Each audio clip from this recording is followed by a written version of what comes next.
Hello, my name is Nathan Garcia, and I'd like to tell you about my great-great-great-grandfather, Auguste Lacome.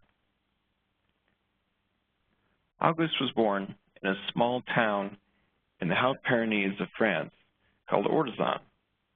As near as we can tell, his family goes back there at least until the early 1600s.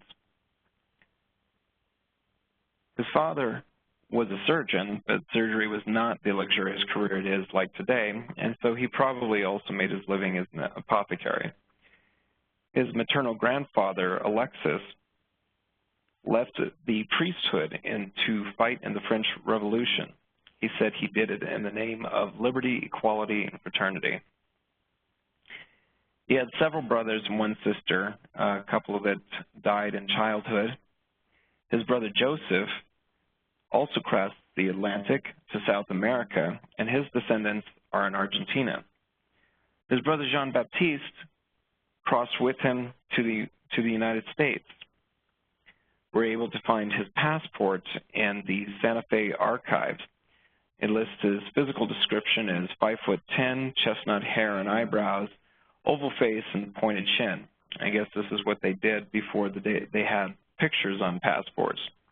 It also lists his occupation as a merchant, so as early as 20 years old, he was already making that trade. Finding the passport was a major breakthrough for us. My sister and I partner on this work. She handles the genealogy work, and I handle the historical context. The passport is what led us to find his birthplace in Ortizan and has unlocked a lot of doors, and my sister has taken the roads back to France in Ortizan to find more information on the genealogy front on Auguste's history. Auguste and his brother Jean-Baptiste crossed the Atlantic on board the Talma, bound for New Orleans. We know that they left in 1842, and sometime between 1842 and 1850, they traveled from New Orleans to the New Mexico territory. If you're familiar with this period in history, you know it was pretty eventful. In the 1840s was the Mexican-American War that ceded the land in the U.S. annexation. Shortly thereafter was the Taos Revolt.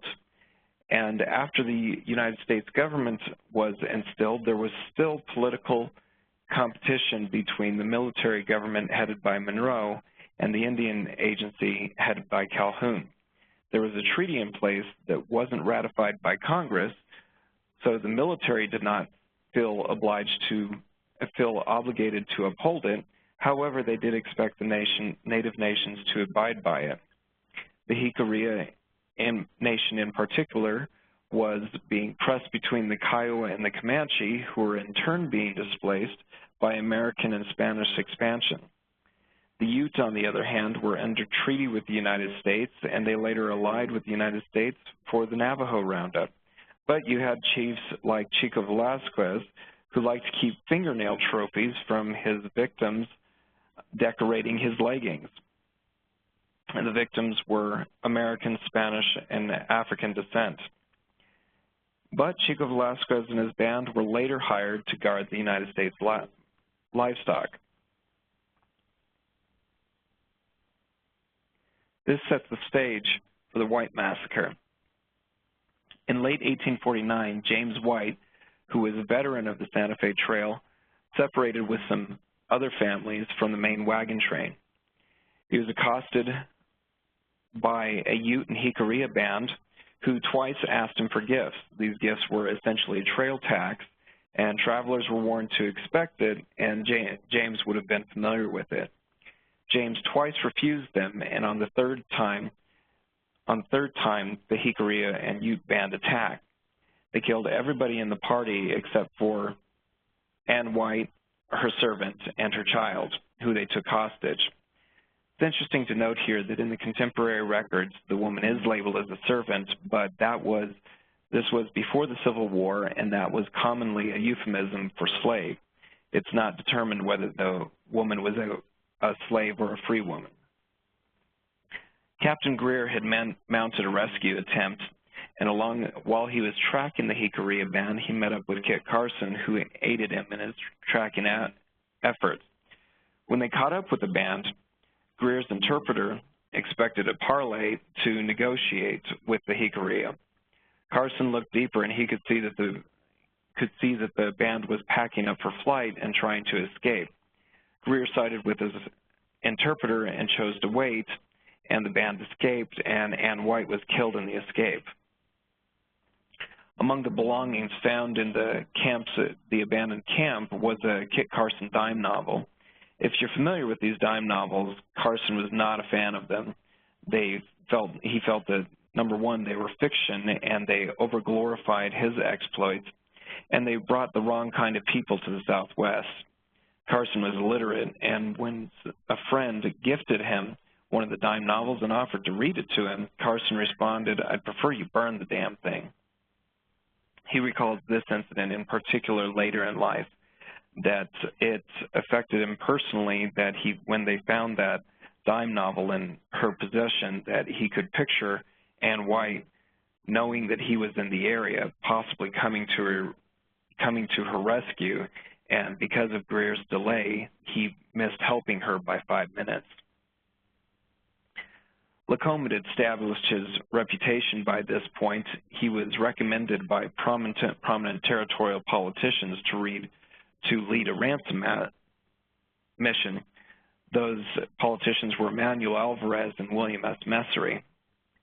The mission was to see if the hostages could be ransomed and to determine the state of peace between the nations. Lacome met with several peaceful Ute chiefs who had pledged peace to the United States. This is a later picture that included Ute Chief Ouray. They also, in addition to pledging peace, they also were able to provide him information on the White Party. They stated that the child had been killed shortly after the attack by Captain Greer, and the servant was killed later, being unable to keep up with the band. When Lacome returned with the information, he was actually threatened with arrest for illegal trade with the Utes by the military, threatened with arrest by the military. This demonstrates the conflict between Calhoun and Monroe. Calhoun, having little confidence in the military after Captain Greer's failed rescue, sent his own man, and you can see reflected in their correspondence where Calhoun states, "I know very well who I sent," and to unhand Lacome. Lacome wasn't further arrested or had any charges pressed against him. In July, Lacome returned to the Ute Nation based on rumors that Calhoun had received that the child and the servant was still alive. This time, Lacome met up with the Moache band. The Moache band had a different temperament. They had actually sworn hatred to the United States, and saying that they were lords of that region. The whole country was theirs, not only the grass and the wood and the water, but the winds and the sky above. They actually told Lacome and his interpreter that they planned to execute his entire party, and they were only going to send one of his trail hands back to tell Calhoun what they thought of him. At one point, an arrow was fired at Lacome, and it was only the interpreter moving the arm of the Ute who fired the arrow that saved his life. In the end, after much pleading and negotiation, they resolved to only give a severe whipping to the interpreter and to confiscate all of Lacome's trade goods. They left him with only a few old mules and a few other valueless items. When the 40 warriors rode out to meet him, the first thing they did was take his prairie rifle away from him and poured water down the barrel. But at the end of the confrontation, they handed it back to him, saying, "This is too heavy for our use."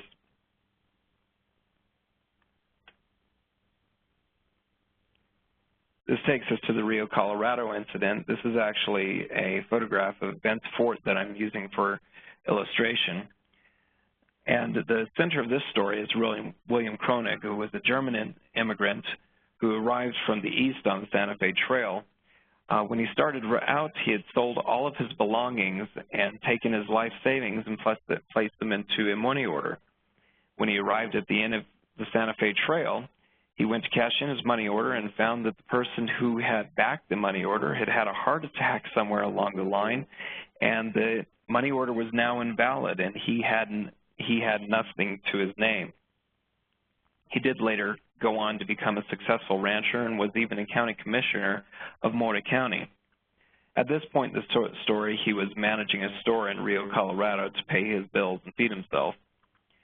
Somebody woke him up at dawn and was yelling to him, "The Apache are coming, the Apache are coming." At first he slept it off because people were always waking him up that way and shouting that. But when he realized it was a real incident, he joined the other men, taking defensive position against the Apache. As they approached, the leader of the defenses could tell that they were actually Utes approaching, so everybody calmed down a little bit, the Utes being in alliance with the United States. But as they got closer, they saw that the Utes were pushing in front of them Spanish hostages that they were using as human shields. The Utes were bringing Apache with them, who they were trying to help make peace with the United States and establish trade.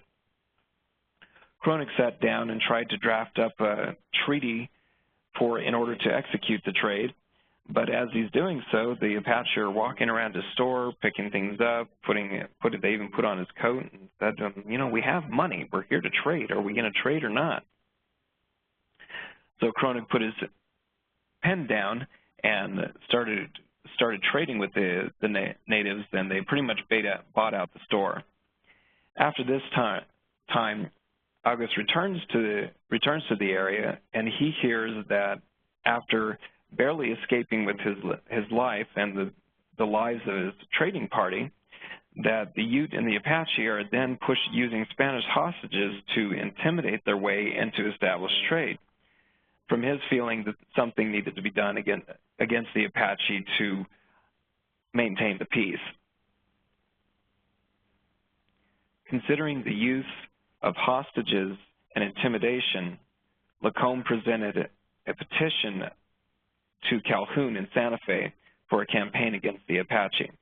There were 18 signers of the petition, including Kit Carson, Kronig himself, Lacome, several La Forettes, Charles Audubys, and other notables. The response to the petition was to send 500 regular army on a campaign. They raided an Apache village, killed one woman, and confiscated all of the village's stock, as well as all of the merchandise that they had purchased from Kronig's mercantile. It's worth noting here that when, from the Apache's point of view, they had purchased something fair and square, the Army is quick to act in confiscating it, but when it comes to paying the depredation claim that Lacome filed for what he lost at the Muache band, that claim stayed on the books for a good 60 years later and was later claimed by his heirs, but there's no indication that was actually ever paid out. The commander of the 500 regular army actually chastised Kronig for his illegal trade. The contemporary source says the commander bawled him out. Kronig's response, and this is a quote, was, "Well, under the circumstances, what did you expect me to do?" Around this time was also the Wagon Mound Massacre, when a band of Jicarilla and Utes attacked a mail party and killed all 10 in the party. This is ordinarily a safe number for people to travel in, being 10 in number, but since it was such a brazen attack, they saw that this signaled escalating conflicts. There are references in contemporary sources that the attack was a retaliation by the Jicarilla for an unprovoked attack on the Jicarilla earlier, but in response to the escalating conflicts, Fort Union was established. Fort Union decreased the attacks for a short time, but as the attacks increased again, the Jicarilla campaigns began in earnest, and the Jicarilla War against that nation was begun. Lacome continued his trading, being based largely out of Arroyo Hondo, but he also lived in Rio, Colorado, and San Luis, where his wife is buried. He traded as far as Wyoming and Nebraska and right over to Arizona from New Mexico, trading with the Navajo at Cañon de Chile. He traded mainly among the Puebloan people. The Jemez, Sunni, and Laguna are specifically mentioned in his licenses, but he also traded with the Navajo and Ute. His main trade goods were tobacco, coffee, lead, sugar. He also traded in Navajo blankets as well as American knives. His associates have men like the Spiegel brothers and Abraham Staub. The Spiegel brothers backed his trading licenses. He was required to put up a surety bond or a penal bond in case he had any misdeeds during his trading. There is an unlicensed trading charge against him in which he had to forfeit the bond of some $200,000 in today's dollars. But since there are licenses issued to him after that point, speaking of his character and the honor in which he conducted his business, I'm going to assume that that charge was later acquitted. He was also a trade associate of Manuel Alvarez, who was a trader and a hotelier in his own right before he became territorial governor. This letter from Lacome to Alvarez speaks of their friendship. It is in French, and it talks about how Lacome is going to come stay at one of Alvarez's hotels, but in friendship he jokes to him, and would you mind cleaning this time, because last time I was there the bed bugs nearly ate me alive. This takes us to 1852 when Jean-Baptiste, his brother, was murdered by another Frenchman named Jean Latour. At this point in time, you see the name of Lacome's company changed from Lacome and Brother to Lacome Mercantile.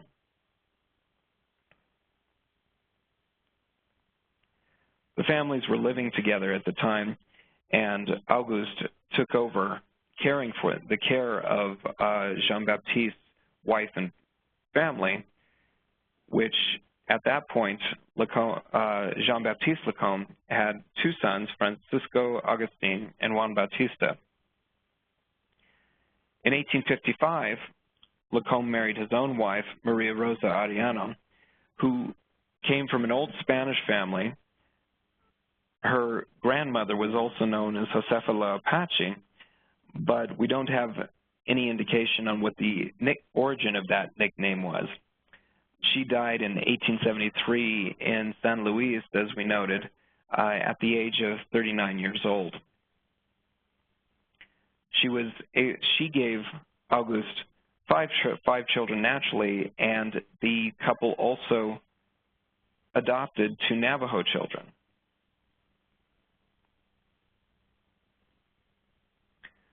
Lacome died in 1888 and is buried in Arroyo Hondo at the Nuestra Senora Chapel. This leads to some interesting oral history. When the family was the family being my sister, my aunt, and myself, who are working on this research, were looking for his grave. We asked around to family members about where that grave might be, and we were told that it's in the church. So we looked around the church, and we gave a call back and said, yeah, we've looked around. We can't find a cemetery with his grave. And the response was, no, he's in the church. In that time, it was customary to bury people underneath the dirt floor of the church. The oral history is that he is buried in the rear of the church over in Arroyo Seco. Before they put the wood church floor in, they moved the remains. We're trying to confirm if the same was done in Arroyo Hondo. Auguste's oldest son, J.E. Lacome, made his own legacy. He had a mercantile in Silverton as well as silver mines. He served time as a sheriff and was a legislator in the New Mexico Territorial Legislature and served on the committee for statehood. After his time in the legislature, he also served as a Santa Fe alderman. he was a partner with Thomas Gable. If you're familiar with the Fred Harvey girls, Thomas was actually the inventor of the Harvey girls. At that time, he worked in, I guess, what would be called the marketing department for Fred Harvey. But he did partner with J.E. Lacome, and they were proprietors of the Claire Hotel in Santa Fe. Auguste's son, Silvestre, built a home in Arroyo Hondo that still stands today. Family tradition is that the adobe home is built in the shape of an L for Lacome. This is a museum exhibit in Longmont, Colorado that was put up for the 2015 Dia de los Muertos celebration and is dedicated to the Lacome brothers and their descendants. This is Marina Lacome, who is Auguste's granddaughter, and she is holding her granddaughter, Diana Herrera. That is actually my mother's sister. Marina had 7 children, one of which is named Mary Rose, and she has corrected me that she is not named after Maria Rosa Arellano. She is named after her mother's cousin, Rosa Ortega. Marina also had a son whom she named Lacome John Herrera. This is my grandfather, my mother's father. She named him Lacome to carry on her family's name. The Lacome descendants are the usual New Mexico mix of Indio-Hispano. They married into several families across, many families across New Mexico and across the United States. The Lacomes are still centered mainly in Colorado and New Mexico, but they've become widespread, and we have the 7th and 8th generations with us today. These are our youngest Lacome descendants. These 3 young ladies are all 4 years old and younger, and the youngest, the absolute youngest Lacome descendant, we're not expecting to make her appearance until August 2016.